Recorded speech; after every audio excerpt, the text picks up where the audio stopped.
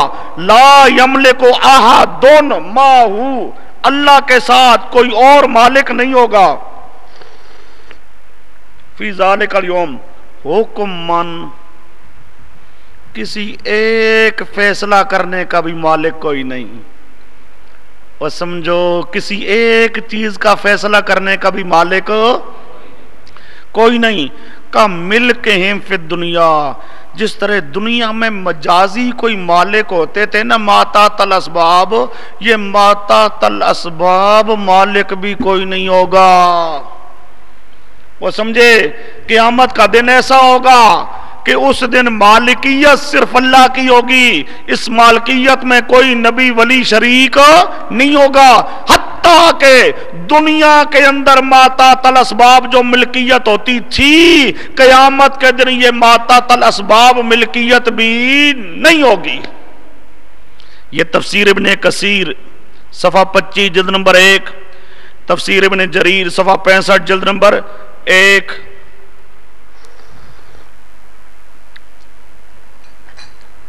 یہ معنی کیا حضرت عبداللہ ابن عباس رضی اللہ تعالی عنہما نے. اب آگے ماخذ ہے، اے فی ذالک الیوم لا یکون مالکن، اس دن کوئی مالک نہیں ہوگا.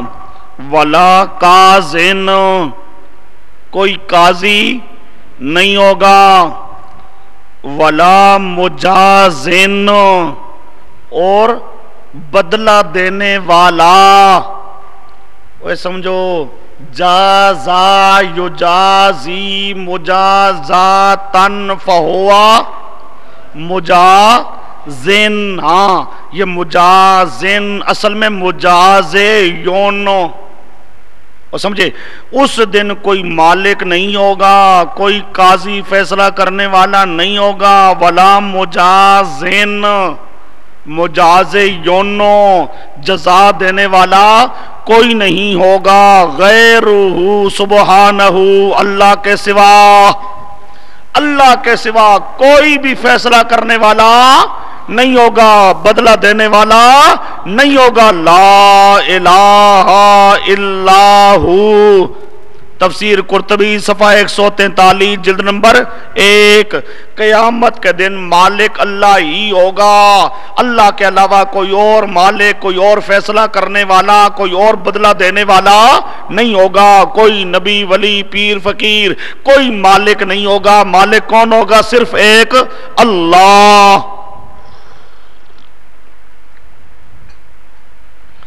آگے ماخذ نمبر 2 آپ کے پاس لکھا ہے، انما خص یوم الدین.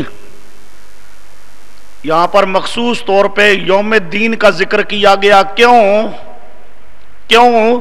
کہتے ہیں لِأَنَّهُ يَنْفَرِدُ يَوْمَئِذٍ بِالْحُكْمِ فِي خَلْقِهِ، کیوں اس لیے کہ اللہ اکیلا ہوگا اس دن بالحکم فی الخلقی، فی خلقی اپنی مخلوق میں فیصلہ کرنے کے ساتھ. اللہ تعالیٰ اس فیصلہ کرنے میں اکیلا ہوگا، اللہ کے ساتھ کوئی اور فیصلہ کرنے والا نہیں ہوگا. زاد المسیر صفحہ 13 جلد نمبر 1. آگے ماخذ نمبر 3، وَالتَّخْصِيصُ بِيَوْمِ الدِّينِ، یوم الدین کی تخصیص کیوں ہے؟ لِأَنَّ الْأَمْرَ فِيهِ لِلَّهِ وَحْدَهُ، کیونکہ اس دن امر اختیار اللہ کا ہوگا. وحدہ، اکیلا، صرف اللہ کا اختیار ہوگا. اس اختیار میں اللہ کا کوئی شریک نہیں ہوگا. تفسیر مدارک صفحہ 6 جلد نمبر 1. آگے ماخذ نمبر 4، لِأَنَّ الْأَمْلَاكَ يَوْمَئِذٍ زَائِلَةٌ، ملکیتیں اس دن زائل ہو جائیں گی. فَلَا مِلْكَ وَلَا أَمْرَ إِلَّا لَهُ، کسی کے پاس ملکیت اور کسی کے پاس اختیار نہیں ہوگا سوائے اللہ کے. املاک ملکیں زائل ہو جائیں گی، وہ سمجھے؟ ما تحت الاسباب، مجازی طور پہ دنیا میں جو ملکیتیں تھیں قیامت کے دن یہ مجازی ملکیت بھی نہیں ہوگی، ما تحت الاسباب ملکیت بھی نہیں ہوگی۔ دنیا میں ما تحت الاسباب تو ملکیت ہے، لیکن قیامت کے دن ما تحت الاسباب ملکیت بھی نہیں ہوگی، ملکیت زائل ہو جائے گی۔ یہ تفسیر خازن صفحہ 19 جلد نمبر 1، تفسیر معالم صفحہ 19 جلد نمبر 1۔ فائدہ، مفسرین حضرات نے کلمہ آحاد دون اوپر گزر چکا ہے، اور مالکون نکرا اور کازن اور مجازن کو نکرا نفی کے بعد لا کر آیت میں عموم کی تصریح فرما دی۔ یہ نکرا تحت النفی ہے تو عموم کی تصریح فرما دی۔ اسی طرح کلمہ غیرہ کو مطلق ذکر فرمایا اور اس سے کسی ہستی کو مستثنا نہیں کیا، بلکہ اللہ تعالیٰ کے حق میں ینفردو اور وحدہ کا کلمہ لکھ کر اس عقیدہ پر مہر لگا دی۔ اگر حضور صلی اللہ علیہ وسلم اور خلفائے راشدین بھی جنت اور جہنم کے فیصلوں کے من جانب اللہ مختار ہوتے تو ان کا فرض منصبی تھا کہ ان حضرات کی استثناء کی تصریح فرماتے اور غیرہ کو بھی مقید کرتے اور ینفردو اور وحدہ کا مطلق حکم نہ لگاتے تاکہ خلق خدا اشتباہ میں نہ پڑ جائے۔ کیا پتہ چلا؟ کوئی نبی شریک نہیں ہوگا، کوئی خلفائے راشدین میں سے کوئی شریک نہیں ہوگا۔ یہ تمام مفسرین یہ لکھتے رہے ہیں۔ یہ آپ کے سامنے جو عقیدہ اسلامی آیا ہے کہ قیامت کے دن اختیار کس کا ہوگا؟ اللہ کا۔ اس اختیار میں اللہ کا کوئی شریک نہیں ہوگا، کوئی نوری ناری خاکی کوئی شریک نہیں ہوگا۔ اس کی پہلی دلیل ہو چکی ہے۔ یہ مستدل دوم، یہ اب کیا آ رہا ہے؟ مستدل۔ دیکھو ذرا، یہ قرآن پاک میں تیسرے پارے کی آیت ہے، یوم لا تملک نفس لنفس شیئا والامر یومئذ للہ، سورۃ انفطار پارہ 30۔ سمجھو ذرا بات کو، عقیدہ اسلامیہ کہ قیامت کے دن مالک کون ہوگا؟ اس مالک ہونے میں کوئی اللہ کا شریک نہ ذاتی طور پہ نہ عطائی طور پہ کوئی شریک نہیں ہوگا۔ مالک یوم الدین کا معنی بھی یہی ہے۔ اس پر تفسیری حوالہ جات گزر چکے ہیں، اور سمجھے یہ پہلی ہماری دلیل عقیدہ اسلامیہ کے لیے۔ عقیدہ اسلامیہ کے لیے دوسری دلیل یہ 30ویں پارے کی آیت ہے۔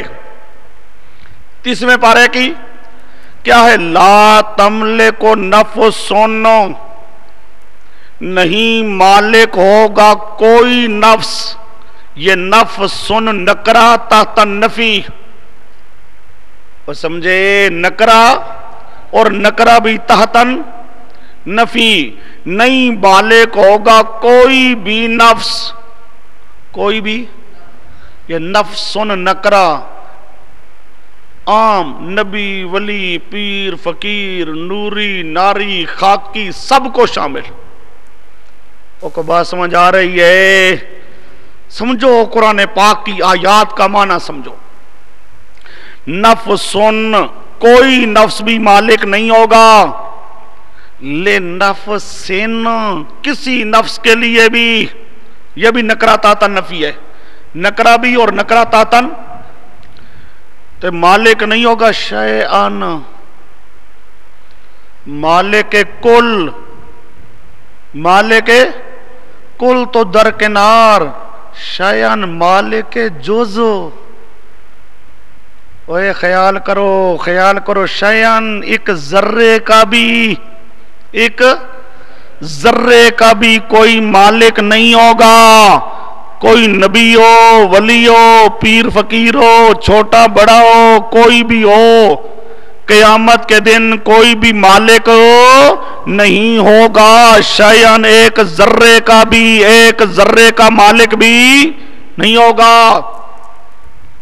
والامر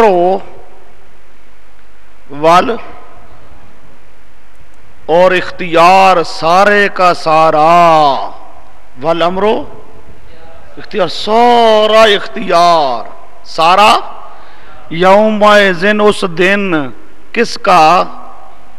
پیر بابے کا، کاکا صاحب کا، پبی والے بابے کا، امام بری کا، للہ کسی کا نہیں ہوگا، کس کا ہوگا؟ اللہ کا۔ اختیار سارا کس کا ہوگا؟ اللہ کا۔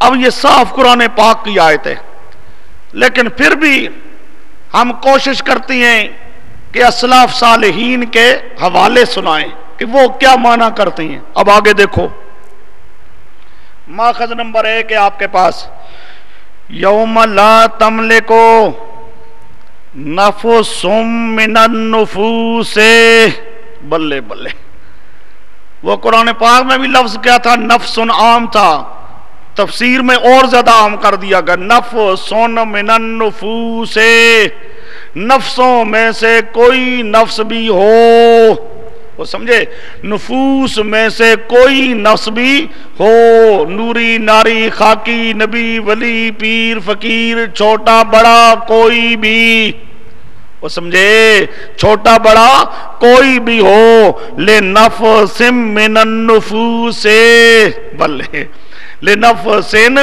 من، کسی نفس کے لیے، شیئا من الاشیاء، شیئا من الاشیاء، اشیاء میں سے کچھ بھی ہو، کسی چیز کا، کوئی نبی ولی پیر فقیر، اور سمجھے، نوری ناری، کوئی چھوٹا بڑا مالک نہیں ہوگا۔ یہ تفسیر روح المعانی صفحہ 68 جلد نمبر 3، تفسیر ابو سعود صفحہ 844 جلد نمبر 4۔ آگے دوسرا ماخذ، یوم لا تملک، واہ، آگے دیکھو ذرا، اب ایسے اہل سنت والجماعت مفسرین معنی کرتے ہیں، سنو، یوم لا تملک کو مالک نہیں ہوگا، بے وجہ من الوجوہ،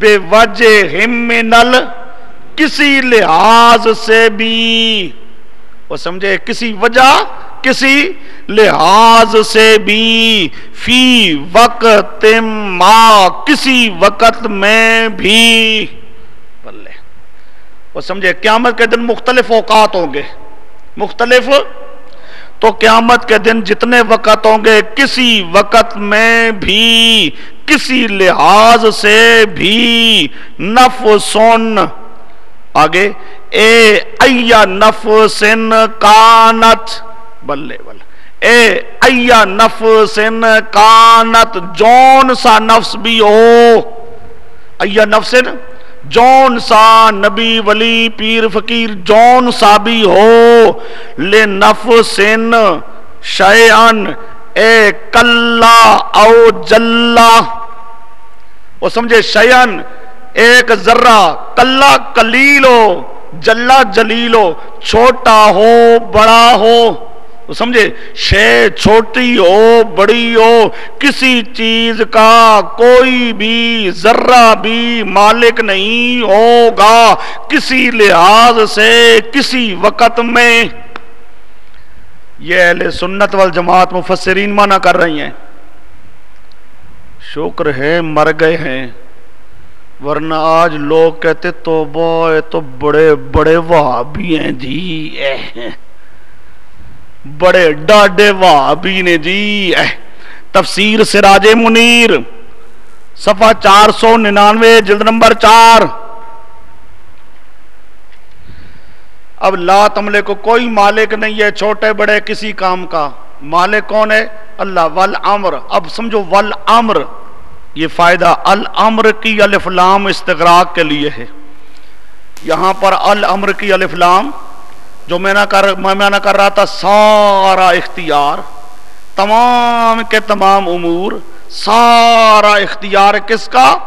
اللہ کا. یہ لام استغراق کا لام.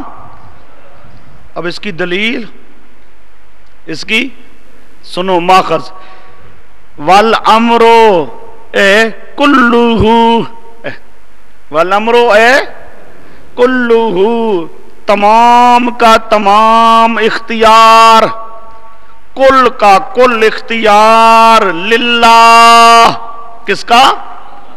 کلہ. تفسیر سراج منیر صفحہ 499 جلد نمبر 4. آگے فائدہ ہے پھر للہ میں لام اختصاص. للہ میں لام کون سی ہے؟ اختصاص کی، کہ یہ اختیار اللہ کے لیے مختص. وہ سمجھے قیامت کے دن جو راج ہوگا، اختیار ہوگا، طاقت ہوگی، للہ یہ لام اختصاص کا کہ اللہ کے لیے مختص ہوگا.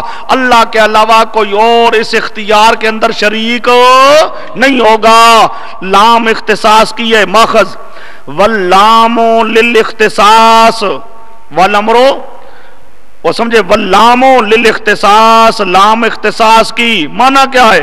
الامر لہو تعالی لا لغیرہ، اختیار سارے کا سارا اللہ کا ہوگا، لا لغیرہ سبحانہ، غیر اللہ کا اختیار نہیں ہوگا. لا شرکتن ولا استقلالن، نہ شریک ہو کر کسی کا اختیار، نہ مستقل ہو کر کسی کا اختیار. ان التصرف جمیعہ فی قبضۃ قدرتہ عز وجل لا غیر، تصرف سارے کا سارا اللہ کے قبضہ قدرت میں ہوگا، لا غیر، کسی اور کے قبضہ قدرت میں ایک ذرہ بھی تصرف کرنے کا اختیار نہیں ہوگا.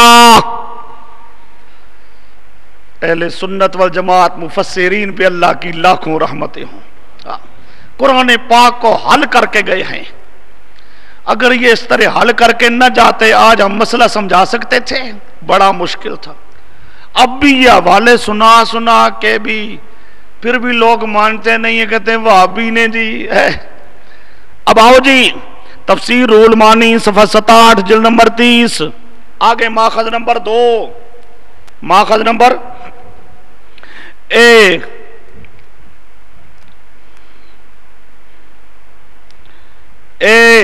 لا امر الا للہ، لا امر الا للہ تعالی وحدہ، کسی کا اختیار نہیں ہوگا مگر اللہ کا ہوگا. فہو القاضی، وہی فیصلہ کرنے والا ہوگا. فی دون غیرہ، کسی دوسرے کا کوئی اختیار نہیں ہوگا. اللہ ہی فیصلہ کرنے والا، اللہ ہی اختیار والا. قیامت کے دن کسی اور کا اختیار، کسی نبی ولی کا، کسی خلیفہ راشد کا، کسی پیر فقیر کا، شیخ عبد القادر جیلانی کا، کوڑے شاہ، کھوتے شاہ کا، کسی کا کوئی اختیار نہیں ہوگا. تفسیر مدارک صفحہ 253 جلد نمبر 4، تفسیر کشاف صفحہ 717 جلد نمبر 4. آگے ماخذ نمبر 3، قولہ لا امر الا للہ وحدہ، لا امر للہ، یہ جو اوپر گزرا ہے ابراز لمن الاختصاص فی اللام، یہ عنایت القاضی، عنایت القاضی والا اس اوپر والے لفظ کا فائدہ بتاتا ہے. اوپر والے لفظ کا کیا بتاتا ہے؟ کہ یہ جو لفظ کہا گیا نا لا امر الا للہ وحدہ، یہ کیوں ہے؟ ابراز لمن الاختصاص فی اللام، کہ للہ کی لام اختصاص کی ہے، اس لام اختصاص کا معنی ظاہر کرنے کے لیے. وہ سمجھے؟ اس لام کا معنی ظاہر کرنے کے لیے کہا گیا کہ لا امر الا للہ وحدہ، للہ ہے. یہ عنایت القاضی صفحہ 334. آگے ماخذ نمبر 4، قد استاثر اللہ بالامر، قد استأثر اللہ بالامر، قیامت کے دن کا اختیار اللہ نے اپنے لیے مخصوص کر لیا. اللہ نے اپنے لیے کیا کر لیا؟ مخصوص کر لیا. کلہ بیدیہ، کلہ بیدیہ،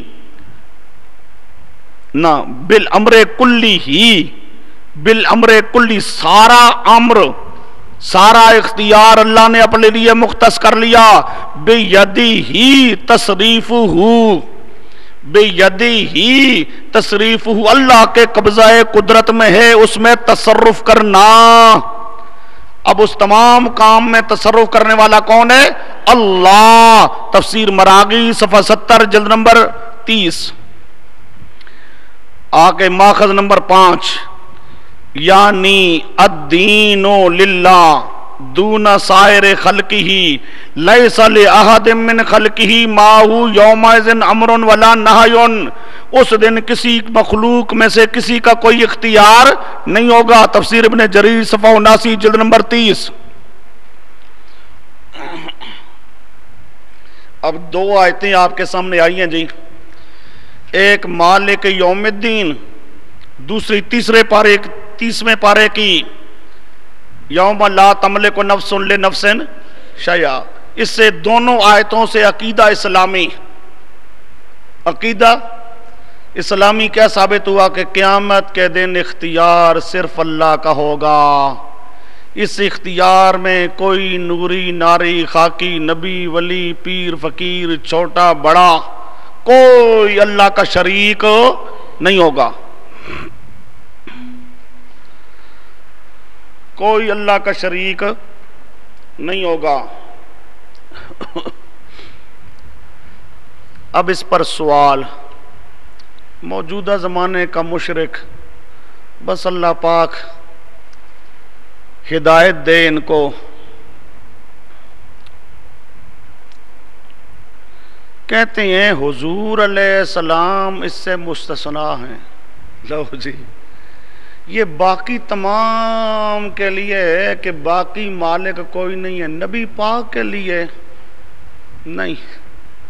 نبی پاک تو مالک ہیں. نبی پاک کیا ہیں؟ ان آیتوں سے کیا ہیں؟ مستثنا. وہ سمجھے؟ اللہ کے علاوہ اور کسی کو اختیار نہیں ہوگا. یہ باقی مخلوق مراد ہے، نبی پاک مراد نہیں ہے. یہ سوال ہے. یہ کیا ہے؟ جواب، جب آپ کام کرو گے اللہ پاک قرآن پاک کی تفسیر کی خدمت کرنے کی توفیق عطا فرمائے. توحید کے کام کرنے کے لیے اللہ پاک منتخب فرما لے. توحید کا کام پیغمبروں کی خلافت والا کام ہے. توحید کے لیے انسان کو محنت کرنی چاہیے. تمام پیغمبر اللہ کی توحید کے لیے محنت کرتے رہی ہیں. جب کام کرو گے دیکھو گے مشرکین من اس زمانے کے کیسی کیسی تعویلیں کرتے ہیں. قرآن کو مانیں گے نہیں، تعویلیں کریں گے. اب یہ قرآن پاک کی آیتوں کی تشریح مفسرین اہل سنت والجماعت نے کیسے واضح واضح الفاظ میں کر دی.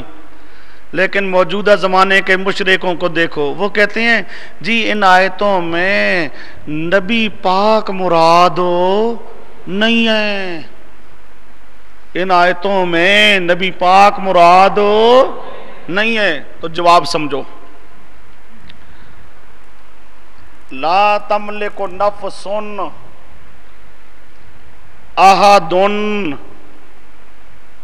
مختلف الفاظ آ رہی ہیں. احد، نفس، یہ عام لفظ ہیں. کیا ہیں؟ کو بات سمجھ آ رہی ہے؟ یہ کیا ہیں؟ عام. عام کا قانون سمجھو. عام اپنے تمام افراد کو شامل ہوا کرتا ہے، اپنے تمام افراد کو شامل ہوا کرتا ہے قطعاً و یقیناً، اور شامل بھی ہوتا ہے اپنے تمام افراد کو قطعی طور پر، یقینی طور پر.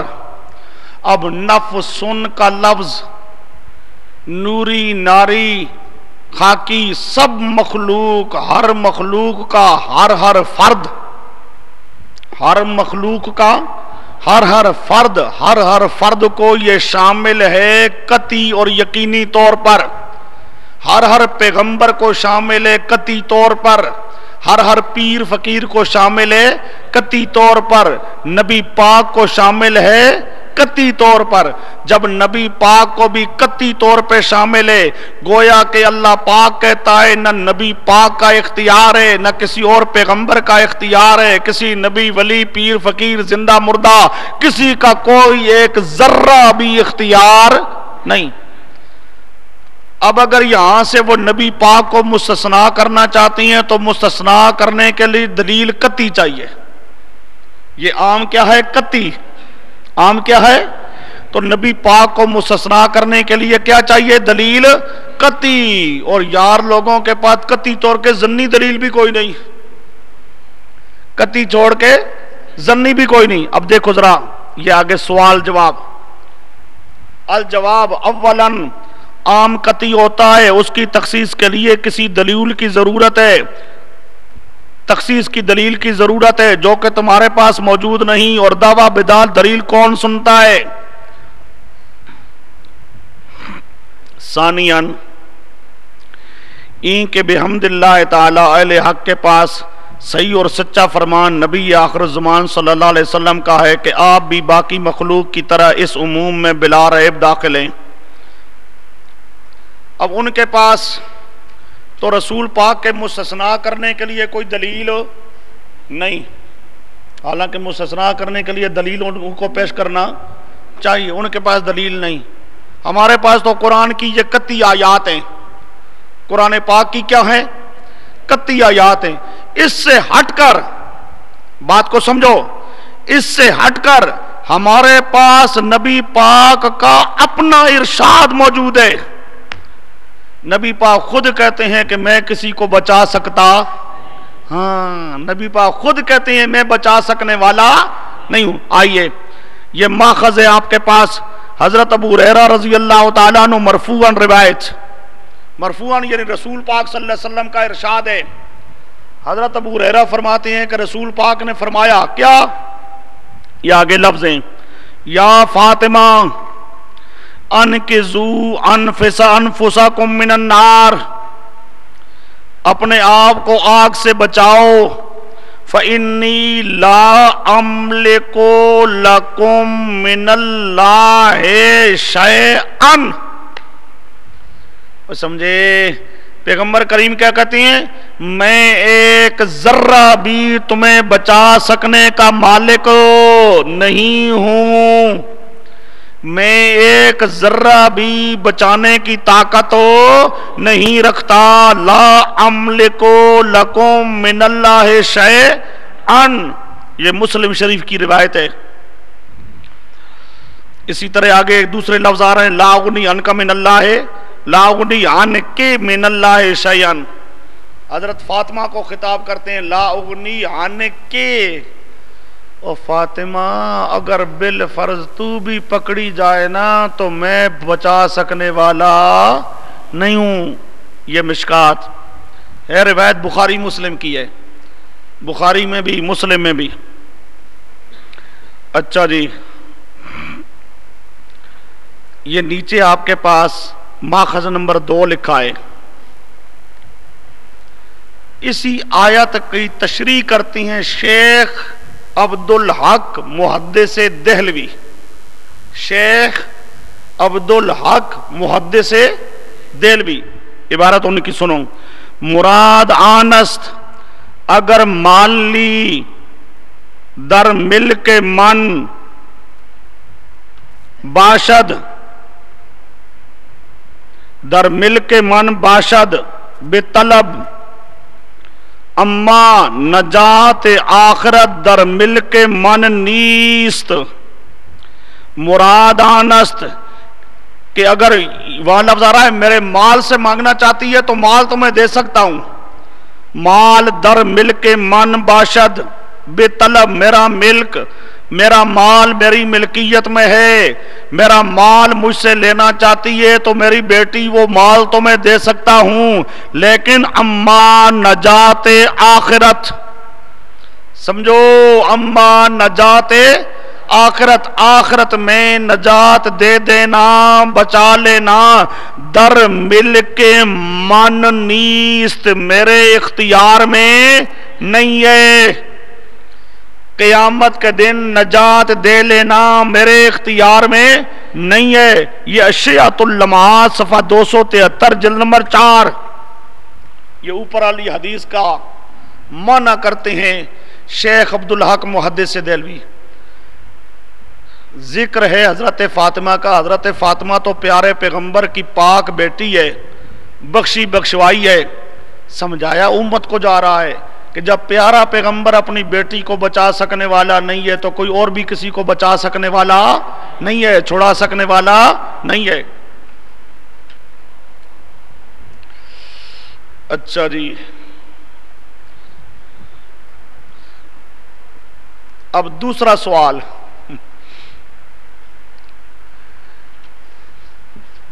موجودہ زمانے کا مشرک یہ ابو جہل سے شرک میں بہت بڑا ہوا ہے۔ ابو جہل چھوڑو، پتہ نہیں شیطان کے دماغ میں بھی وہ تعویلیں تھیں یا نہیں تھیں جو ہمارے زمانے کے مشرکوں نے تعویلیں کی ہیں۔ اب آئیے یہاں دوسرا سوال، وہ جی لا تملکو لا یملکو، یہ جو آیتیں تم سنا رہے ہو، یہاں ملکیت اس سے مراد ہے ذاتی طور پہ مالک کوئی نہیں، یہاں مراد کیا ہے؟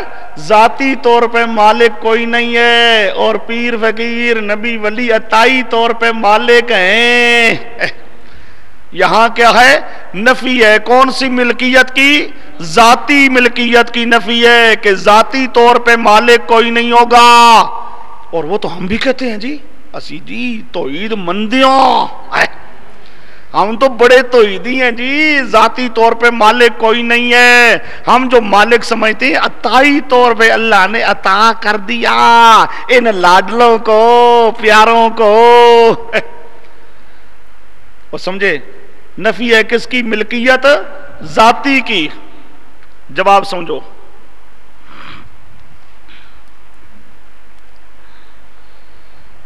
ایک قانون سمجھو، ہمارے خصوصاً مذہب حنفی کا قانون ہے، ایک فعل ہو نہ فعل کے اوپر آ جائے نفی، فعل کے اوپر کیا آ جائے؟ نفی، تو قانون ہے کہ اس فعل کی جو پوری جنس ہے، اس فعل کی جو پوری جنس ہے اس کی نفی ہوتی ہے۔ جب کسی فعل کے اوپر کیا آ جائے؟ نفی، تو وہ جو فعل ہے اس فعل کی پوری جنس کی نفی ہو جاتی ہے۔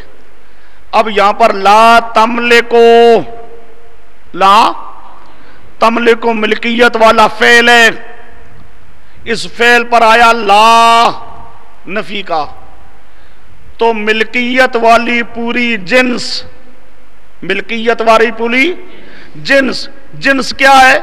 ذاتی طور پر مالک ہو یا عطائی طور پر مالک ہو، ہر قسم کے مالک ہونے کی نفی ہو گئی۔ سمجھے؟ جب فعل پر نفی آ جائے تو وہ جو فعل ہوتا ہے اس فعل کی کسی ایک قسم کی نفی نہیں ہوتی، بلکہ فعل کی پوری جنس، فعل کی پوری جنس کی نفی ہوتی ہے۔ اب یہاں لا تملکو میں جب تملکو فعل پر نفی آ گئی تو یہ تملکو مالک ہونا، مالک اس کی پوری جنس، جنس کے تحت کیا ہوتی ہیں؟ قسمیں، جنس کے تحت کیا ہوتی ہیں؟ مثلا ایک ہے ذاتی طور پہ مالک ہونا، ایک ہے عطائی طور پہ مالک ہونا، لیکن نفی ہو گئی پوری جنس کی۔ نفی ہو گئی پوری جنس کی، تو نیچے والی قسموں کی خود بخود کیا ہو گئی؟ نفی ہو گئی۔ ذاتی طور پہ بھی مالک کوئی نہیں، عطائی طور پر بھی مالک کوئی نہیں۔ دیکھو الجواب، فقہائے حنفیہ کا یہ قانون ہے کہ نفی جب فعل پر داخل ہو اور قرینہ تخصیص کا نہ ہو، جس طرح یہاں کوئی قرینہ تخصیص کا نہیں ہے تو وہاں جنس فعل کی نفی ہوتی ہے، تو بنا علیہ یہاں لا تملکوں میں چونکہ نفی فعل تملکوں پر داخل ہے، اس لیے جنس ملک کی نفی ہوگی، خواہ ذاتی ہو یا عطائی ہو، خواہ ذاتی ہو یا۔ اب آگے آئیے ماخذ، آگے سمجھو ذرا بات کو۔ اہل سنت والجماعت، مفسرین، علماء، کیا کہنا، جب اس قسم کی مشکلات آتی ہیں نا اور مفسرین نے معنی کیا ہوتا ہے پھر دعائیں نکلتی ہیں۔ شکر ہے ہمارے اہل سنت والجماعت علماء ہر چیز کو واضح کر گئے ہیں، اگر واضح نہ کر گئے ہوتے تو ہمارے لیے بڑا مشکل ہو جاتا۔ اب آئیے یہ میں آگے ماخذ سنا رہا ہوں، اس ماخذ میں ہمارے اہل سنت والجماعت مفسرین واضح کرتے ہیں کہ ذاتی کی بھی نفی ہے تو عطائی کی بھی ذاتی کی بھی نفی ہے اور عطائی کی بھی نفی ہے۔ سنو، قال الواحدی والمانا ان اللہ تعالی لم یملک فی ذالک الیوم احدا شیئا من الامور کما ملکہم فی دار الدنیا۔ اہل سنت والجماعت علماء کے ذہن میں اللہ پاک نے باتیں ڈالی اور انہوں نے آیتوں کی تشریح کی ہے۔ دیکھو، ان اللہ تعالی لم یملک، اللہ نے عطائی طور پر مالک نہیں بنایا، اور سمجھو لم یملک عطائی طور پر مالک نہیں بنایا، فی ذالک الیوم اس دن میں، احدن کسی ایک کو بھی، کسی نبی ولی پیر فقیر چھوٹا بڑا نوری ناری خاکی کسی کو اللہ نے عطائی طور پر بھی مالک نہیں بنایا، کما ملکہم فی دار الدنیا، دنیا میں جیسے عطائی طور پہ مالک بنایا تھا، ماتحت الاسباب مالک بنایا تھا، قیامت کے دن اللہ پاک نے ماتحت الاسباب عطائی طور پہ بھی کسی کو مالک نہیں بنایا، اور مالک نہیں بنایا شیئا من الامور، کسی ایک ذرے کا بھی۔ مفسرین کیا معنی کر رہی ہیں؟ عطائی کی نفی، ایک ذرے کا بھی مالک اللہ نے بنایا ہو، ایک ہے خود مالک ہونا، ایک ہے اللہ اس کو مالک بنا دے، عطا کر دے۔ اہل سنت والجماعت علماء مفسرین کیا کہہ رہی ہیں کہ اللہ پاک نے عطائی طور پر کسی کو مالک بنایا نہیں۔ یہ تفسیر کبیر صفحہ 86 جلد نمبر 31، تفسیر زاد المسیر صفحہ 19 جلد نمبر 9، تفسیر خازن صفحہ 181 جلد نمبر 7۔ یہ زاد المسیر صفحہ 19 جلد 4 ہوگا میرا خیال ہے، بہرحال کتابت کی کوئی غلطی یہاں محسوس ہوتی ہے۔ اچھا جی، اب یہ 3 ماخذ آ گئے، تفسیر کبیر 1، زاد المسیر 2، تفسیر خازن 3۔ آگے ماخذ نمبر 2، یہ 3 گزر چکے ہیں، پہلے ماخذ میں 3 آ گئے، اب دوسرے ماخذ میں لا یملک اللہ فی ذالک الیوم احدا شیئا من الامر کما ملکہم فی الدنیا۔ لا یملک اللہ، اللہ مالک نہیں بنائے گا،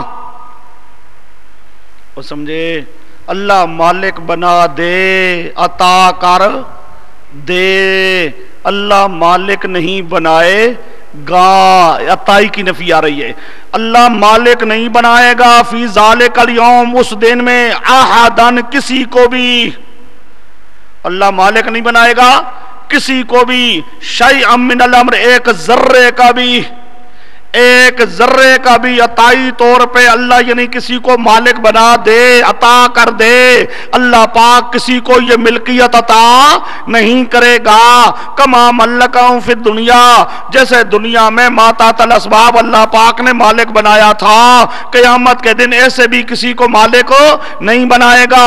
تفسیر مظہری صفحہ 216 جلد نمبر 10 اور سراج منیر صفحہ 499 جلد نمبر 4، معالم صفحہ 181 جلد نمبر 7،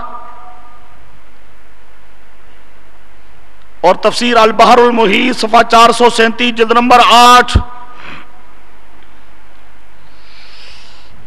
اچھا جی،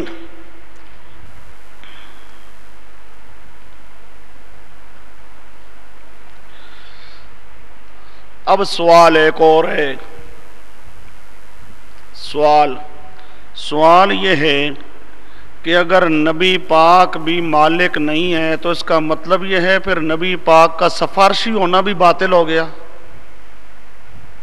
نبی پاک کا شفیع ہونا، حالانکہ وہ تو صاف موجود ہے کہ رسول پاک شفاعت فرمائیں گے، تو اگر ان آیتوں کے اندر رسول پاک داخل ہیں تو پھر رسول پاک کا شفیع ہونا بھی کیا ہو جاتا ہے؟ باطل ہو جاتا ہے۔ جواب سمجھو، جواب یہ ہے کہ یہ آیتیں شفاعت والی آیتوں کے یا حدیثوں کے خلاف نہیں، مالک ہونا الگ بات ہے، سفارش کرنا الگ بات ہے۔ اللہ پاک نفی کر رہا ہے کس کی؟ مالک ہونے کی، مختار ہونے کی، اور جو سفارشی ہوتا ہے وہ مالک و مختار نہیں ہوتا، وہ تو درخواست کرتا ہے، عرض کرتا ہے۔ تو شفاعت اپنے مقام پر برحق ہے، شفاعت اذن والی، لا من ذا الذی یشفع عندہ الا باذنہ۔ چلو اب یہ آپ کے سامنے عقیدہ اسلامیہ پر قرآن پاک کی آیات، قرآن پاک کی آیات کا معنی، یہ ساری چیز آ چکی ہے۔ اب اس کے مقابل ذرا آئیے عقیدہ بریلویہ، عقیدہ انہوں نے قسم اٹھائی ہے کہ ہم نے قرآن کا مقابلہ کرنا ہے۔ اب یہاں پر پہلا عقیدہ کہ قیامت میں کل اختیارات حضور صلی اللہ علیہ وسلم کو ہیں۔ لو جی، قرآن پاک کیا کہہ رہا ہے اور اسلامی عقیدہ کیا ہے کہ اللہ ہی کا اختیار ہوگا، اس اختیار میں کوئی شریک نہیں ہوگا، کوئی نبی ولی پیر فقیر نوری ناری خاکی چھوٹا بڑا کوئی بھی اللہ کا شریک نہیں ہوگا، نہ ذاتی طور پر نہ عطائی طور پر۔ لیکن بریلوی عقیدہ قیامت میں کل اختیارات حضور کو ہیں، یہ الامن والعلا صفحہ 97، یہ پہلا عقیدہ۔ دوسرا عقیدہ مولا علی قسیم النار ہیں۔ لو جی، پہلا ہے رسول پاک کو اختیار، دوسرا ہے حضرت علی کو اختیار، اس کے لیے بھی یہ الامن والعلا صفحہ 99۔ آگے نمبر 3، تیسرا عقیدہ اللہ تعالیٰ کی بارگاہ سے جنت و نار کی کنجیاں حضور کو عطا ہوں گی، اور حضور کی سرکار سے حضرت صدیق و فاروق کو، حضرت صدیق اور فاروق کیا ہوں گے؟ ان کو اختیار دے دیا جائے گا۔ الامن والعلا صفحہ 97۔ آگے چوتھا عقیدہ، پہلے میں آیا رسول پاک کو شریک بنایا گیا، دوسرے میں علی کو شریک بنایا گیا، تیسرے میں شیخین کو شریک بنایا گیا۔ اب عقیدہ نمبر 4، جنت و نار کا اختیار خلفائے کرام کو دیا جائے گا۔ یہ الامن والولا صفحہ 99، الامن والولا صفحہ 99۔ چلو جی، قرآن پاک کی